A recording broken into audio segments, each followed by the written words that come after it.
Hey, what's happening? Hope you're well. My name is Ashley Jeffers and I help people get more of what they want, whether that's time, money, or anything else. Last week, we talked about the steps we can take to progress with an idea that we might have. If you missed it, make sure you go check that out. I'll leave a link in the description. This week, we're going to go back to basics and talk about assets and liabilities. In a nutshell, you need to have more assets and less liabilities. But for that to make sense, you need to know what assets and liabilities are. Assets are things that put money into your pocket. Liabilities are things that take money out of your pocket. There shouldn't really be any confusion between the two. But I know that many people buy liabilities and mistakenly believe they're buying assets. The main thing people get confused by is property. The house that you live in is not an asset. It doesn't put money in your pocket. It costs you in mortgage payments. It costs you in bills, gas, electric, water, council tax, not to mention repairs if something goes wrong. The house you live in is definitely a liability.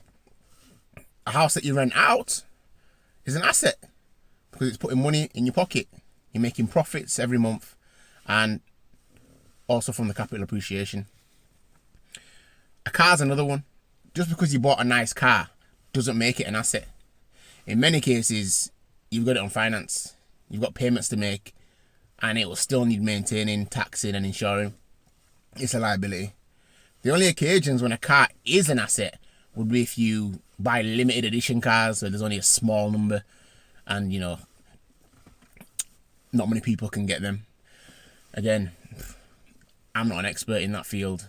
If you're going to do that sort of thing, make sure you know what you're doing. And also you could be buying classical cars where obviously some of the cars do go up in value. Also, if you use it to make money, so if you're a taxi driver, then your car would also be an asset. Which links to any equipment or tools that are used to make you money are also assets. It could be a work van or a laptop or a phone. If not having it would mean you make less money or none at all, then it's an asset.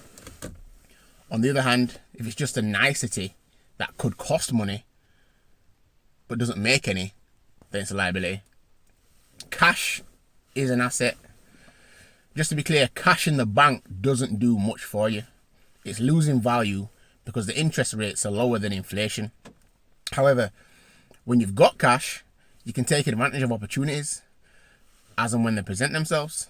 You can act quickly and you can probably get a discount on the deal.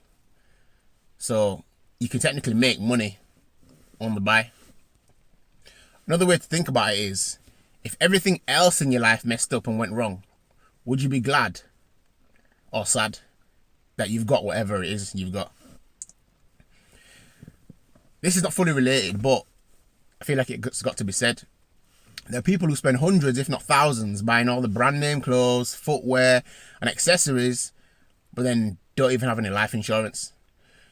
The basics. You know who you are, and you know who I'm referring to. And I'm not here to judge, because sometimes you don't know any better. But now you do, so do something about it. And by the way, there's nothing wrong with having liabilities and nice things. Just make sure the rest of your stuff is in order. The money you're making from the assets you have should more than cover the liabilities you have. That was just an overview.